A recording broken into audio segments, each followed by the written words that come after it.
Talk 21 के साथ इनामुल्लाह और इकराम होती हाजिर हैं। नाजरीन, मुल्क में जो कुछ चल रहा है, जो कुछ हो रहा है, आपके सामने है। रियासत की अमलाक को मुसलसल नुकसान पहुंचाया जा रहा है और कितने लोग होंगे आपके ख्याल में? हर जगह जो वाक़या हो रहा है, चंद सौ अफराद, उनकी भीड़ चढ़ जाती है कोई न कोई रियासत की अमलाक। दूसरी जानिब ISPR का बड़ा वाज़ेह बयान आ चुका है कि ये सियासत के लिबादे ओढ़े हुए लोग, जिन्होंने वो काम कर दिखाया जो 75 साल में दुश्मन ने भी पाकिस्तान के साथ नहीं किया। ये बड़े संजीदा अल्फाज हैं अगर इस पे गौर किया जाए, और उन लोगों की निशानदही हो चुकी है जो लोग इन वाक़यात और इन मामलात में मुलव्विस हैं। तकरीबन 6000 लोगों की निशानदही हो चुकी है और तहरीक इंसाफ के जो लीडरान हजरात हैं या जो भी उन्हें कहें, उनके अलावा रिटायर्ड फौजी अफसरान भी मुलव्विस हैं। और आने वाले दिनों में हम बहुत कुछ देख सकते हैं इन लोगों के ख़िलाफ़, ऐसे मुकदमात जो कि रियासत के साथ गद्दारी वाले हों। लेकिन तफसीलात हम इसकी लेते हैं इकराम होती साहब से कि आने वाले दिनों में मामलात क्या रुख इख्तियार करते दिखाई दे रहे हैं। होती साहब, बहुत अफसोसनाक वाक़यात हो चुके आपके सामने हैं, और कल परसों और आने वाले दिनों में क्या दिखाई दे रहा है? सबसे पहली बात तो ये है कि ये किस पॉइंट पे पाकिस्तान के साथ हो रहा है, ये मालूम करना चाहिए कि इसी पॉइंट पे क्यों हो रहा है, और ये मालूम करना चाहिए कि ये कैसे किया गया। जिस पॉइंट पे ये हुआ है वो ऐसा पॉइंट है कि जहां IMF ने अपना पैकेज रोक रखा था पाकिस्तान। हाँ। और ये खदशात जाहिर किए जा रहे थे कि पाकिस्तान का बाजू मरोड़ा जाएगा, क्योंकि पाकिस्तान जो है कोई अपना नया मुस्तकबिल जो है तश्कील दे रहा है, और उसमें ब्रिक्स का नाम लिया जा रहा था, चाइना, रूस का नाम लिया जा रहा था कि इस कैंप में, जिसमें अब सऊदी अरब भी है, हाँ, ईरान भी है, इस कैंप में आ रहे हैं। अफगानिस्तान भी इस कैंप में आने के लिए पाकिस्तान में उनके वजीर खारजा और उनकी टीम्स जो हैं उन्होंने गुफ्तगू कर ली है। तो ये एक ऐसा पॉइंट था जिस पे कुछ ना कुछ करना था किसी ने, और ये खदशात जाहिर किए जा रहे थे। तो ये तो इस पॉइंट पे हुआ है, और आगाज भी उस दिन से हुआ जब ये वज़राए खारजा यहाँ थे। अच्छा, अब उसके बाद आ जाएं कि ये क्यों किया गया। ये इसलिए किया गया कि ये दिखाया जा सके कि आपका बाजू मरोड़ा जा सकता है। पहले तो सिर्फ धमकी थी ना कि बाजू मरोड़ दिया जाएगा, अब कि आपका बाजू मरोड़ा जाएगा, और मरोड़ जा चुका है अब काफी हद तक। कौन इस्तेमाल हुआ इस पे बाद में बात करें। लेकिन इसका जो आगे चलकर जो कुछ बन रहा है वो कैसे बन रहा है, साफ नजर आ गया कि 6000 लोगों से ज्यादा लोगों ने इसमें अपना हिस्सा डाला है। ये वो लोग हैं जो सड़कों पर, बिल्डिंगों के अंदर घुसकर, ये तो जिनकी निशानदही हुई है ना। जी बिल्कुल, ये तो जिनकी अभी निशानदही हुई है। इसका मतलब ये है कि पाकिस्तान की अब जो सेंसस डिपार्टमेंट कह रहा है पाकिस्तान का, कि पाकिस्तान की आबादी 24 करोड़ से ज्यादा हो चुकी है। इसका मतलब ये है कि 24 करोड़ में से आपको 24,000 लोग तो मिल जाएंगे, 0.1%। तकरीब के लिए तो 2400 भी काफी होते हैं बिगाड़ पैदा करने के लिए। नहीं, लेकिन ये देखे ना कि अगर 6000 हैं और बाकी नामालूम हैं, तो इसका मतलब है कि ये अगर इसको आसानी से 4 से ज़रब दे के आप 24,000 कर लें। हाँ, इतने लोग दस्तयाब हैं। उन किनको? बैरूनी हमारे दुश्मनों को, और जो प्लांटेड अंदरूनी दुश्मन हैं उनको। ISPR ने तो खुल के कह दिया ना कि हमारे 75 साल यानी तारीख में हमारी दुश्मन ने ऐसा काम नहीं किया हमारे साथ। ये नहीं कहा कि नहीं कर सका, नहीं किया, यानी नीयत नहीं थी उसकी। तो अब तो करके दिखाया, जिसने कर भी दिखाया और नीयत भी थी। तो ये अब जो केस बनने वाला है इस पर, वो केस 3 किस्म के लोगों के खिलाफ होगा। हम्म। एक वो हैं जो सड़कों पे मौजूद थे, ये काम कर रहे थे और ऑडियोज मैदान में आ चुके हैं कि उनको हाँ, हाँ। कौन बता रहा था कि क्या करना है, और उन ऑडियोज में ये कहा जा रहा है कि अमेरिका और इंग्लैंड वगैरह से उनको कहा जा रहा था कि फलां जगह पहुंचो। हाँ, एड्रेस बताए जा रहे हैं। एड्रेस बताइए। देखें कोर कमांडर के घर कहाँ कहाँ हैं।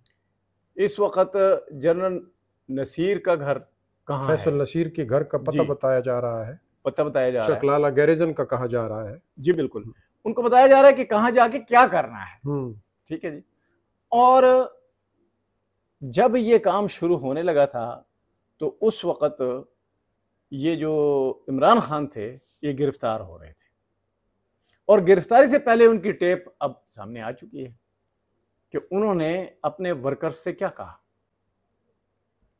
अब जो ये सारा जो मुख्तलिफ ताने बाने हैं ये पाकिस्तान के अंदर और पाकिस्तान के बाहर से जुड़े दिखाई दे रहे हैं। अब इनमें पाकिस्तान में 2 किस्म के लोग शामिल थे। एक वो जिन्होंने सियासी लिबादा ओढ़ा हुआ है बकौल ISPR, यानी सियासी लोग नहीं है वो, हाँ, सियासी लबादा ओढ़े हुए, ये लिबादा ओढ़े हुए। अल्फाज का चुनाव सही किया है। दूसरे वो हैं जिन्होंने वर्दियां उतारी हुई हैं। हाँ, उन्होंने भी सियासी लबादा ओढ़ लिया ना। अच्छा, और ये साफ हो गया कि अब पाकिस्तान में कौन लोग थे और पाकिस्तान में उनके दुश्मन कौन हैं जिनके खिलाफ इन्होंने ये किया, और उनके बाहर दोस्त कौन हैं, ये भी अब वाज़ेह हो गया। अब ये जो सारा कुछ हुआ है तो इसमें दफात तो 2 किस्म की लगती हैं। एक मुल्क से गद्दारी और दूसरा तखरीबकारी। और गद्दारी जो है वो तो सियासी लेवल पे अदालत में साबित हो जाएगी, जो तखरीबकारी है वो तो फुटेज पे है, वो तो सामने है। हाँ, वो तो सामने है। अब रेडियो पाकिस्तान की इमारत को आग लगाना ये रियासत की मुखालिफत है ना। बिल्कुल बिल्कुल, एंटी स्टेट दफात है। ये जो हम कह रहे हैं 24,000 लोग मिल सकते हैं इनको, इनकी मेंटालिटी क्या है? इसको कहते हैं डेयर डेविल। अंग्रेजी में एक लफ्ज, अंग्रेज ने तो सब कुछ सीख लिया ना, उन पे ये चीजें गुजरी हैं ना। जर्मनी में जो फाशिज्म आया था तो उनको तो पता है ना कि इसको किस तरह एक्सप्लेन करना है। डेयर डेविल, मैं उर्दू में इसका तर्जुमा करता हूं कि वो बेकाबू शैतान जो सियासी जहनियत से आरी हो लेकिन सियासत कर रहा हो। हाँ, सियासत का अता पता कुछ ना हो लेकिन कर रहा हो और बहादुरी दिखाने की कोशिश कर रहा हो। हीरो बनना ना। डेयर यानी बहादुरी, यानी हीरो। कम से कम 24,000 पाकिस्तान में आबादी है जो कि एक्टिवली इसमें पार्टिसिपेट कर सकती है, और उसमें आप ये कर लें कि 24-25 लोग टॉप पे ये सारे इनको फंड भी कर रहे हैं, इनको रहनुमाई भी दे रहे हैं। अब इनका पक्का जो इंतजाम है वो कैसे करना है? क्या इनका कोई पक्का इंतजाम हो सकता है? हो सकता है, इसकी उम्मीद पैदा हो गई है। क्यों?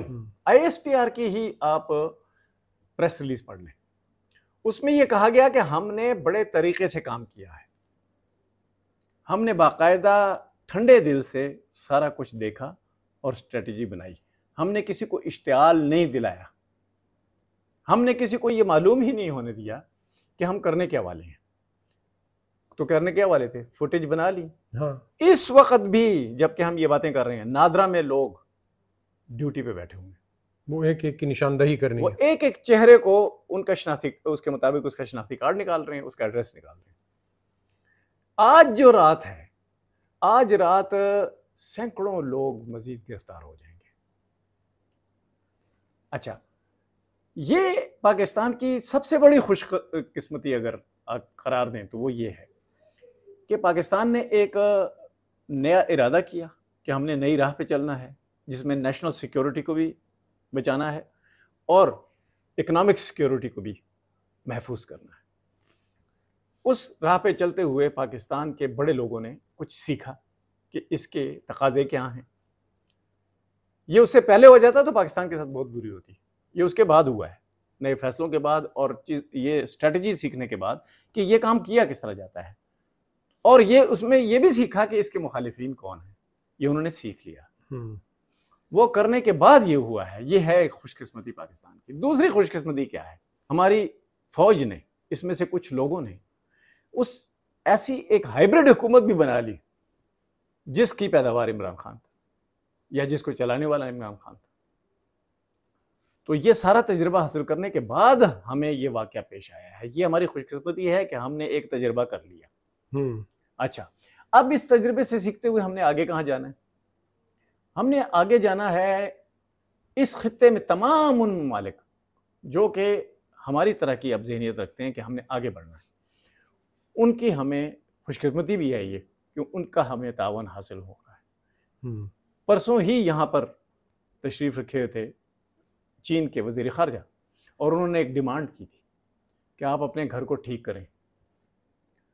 अच्छा, ये क्यों होता है हमेशा कि कोई बाहर से आके हमें बताता है कि घर को ठीक करें? हाँ, फिर हम नाराज भी हो जाते हैं। यानी हम नालायक खुशकिस्मत लोग हैं कि हम खुद इसका इजहार नहीं करते। देखिए, ये घर ठीक करने वाली बात पहले हुई थी तो वो एक वज़ीर आज़म इस बात की भेंट चढ़ गया ना। बिल्कुल, हमें तो ये बुरी लगती है, फिर बाहर से लोग आके कहते हैं, बिल्कुल बात इतनी फैल जाती है। अच्छा, और उसका तज्जिया किया जा रहा था 2 दिन से कि ये अल्फाज उन्होंने क्या कहे हैं, इसका मतलब क्या है।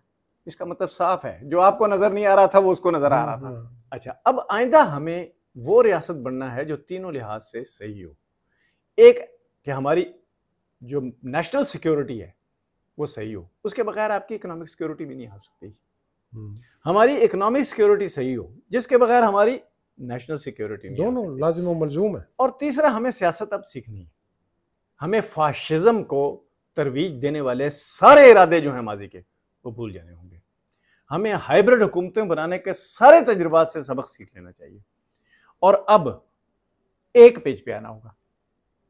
आपके पास इस मुल्क में एक पेज पे आने के लिए इस वक्त 13 पार्टियां हैं, 13 जमातें, और ये जो वाकया हुआ है इससे बड़ा सबक कहां से सीखेंगे आप एक पेज पे आने के लिए? ये जो इतना बड़ा सानेहा हो गया है और जो होता चला जा रहा है, अभी पता नहीं कि क्या होगा, थोड़ी देर बाद खबरें और आएंगी। ये जो एक पेज पे आने का अमला है, इसमें लाजमी है कि आप तीनों चीज़ों को देखें, नेशनल सिक्योरिटी को देखें, इकोनॉमिक सिक्योरिटी को देखें और सियासी फाशिज्म को ख़त्म करने का इरादा करें पक्का। पाकिस्तान में ये ठीक है कि पाकिस्तान की अपनी पैदावार नहीं है ये फाशिज्म। ये जो हाइब्रिड हुकूमत थी उसके साथ जो बैरूनी लोग थे जिनमें वर्दी उतारे हुए लोग भी थे, वो भी शामिल थे। और ये भी हो सकता है कि उन्हीं वर्दे उतारे हुए लोगों ने उधर भी कनेक्शन कायम किया और इधर इमरान खान से कनेक्शन कायम किया हो। तो अब हमें कोई सबक सीख कर ये सारी चीज़ों को एहतियात से देखना चाहिए। हमें गुर्बत से निकलना है, माशी बदहाली से निकलना है, वरना स्टेट नहीं चलेगी। हमें नेशनल इनसिक्योरिटी से निकलना है और हमें पॉलिटिकल जितनी भी ट्रबल है जो अभी हो और भी हो सकती है उससे निकलना है, उससे बचना है। ये है मेरी अर्ज। नाजरीन, आज होती साहब की गुफ्तगू को आपने तफसील में सुना कि आने वाले दिनों में क्या क्या बातें अनफोल्ड होने जा रही हैं या मंजर पे आ सकती हैं। और ये सही है कि हमें कौमी लेवल पर ये माजी की गलतियों को धोने का कोई बंदोबस्त करना होगा और इसमें अगर वर्दी उतारे हुए कोई जर्नैल हैं या कोई ब्यूरोक्रेट्स हैं या कोई सहाफ़ी हैं जो भी पाकिस्तान को इस मंजिल तक एक नहज से गुजार के यहाँ तक लाए हैं, उन सब की निशानदही हो, वरना आवाम का एतमाद नहीं बनेगा। आज के लिए इतना ही। बहुत बहुत शुक्रिया।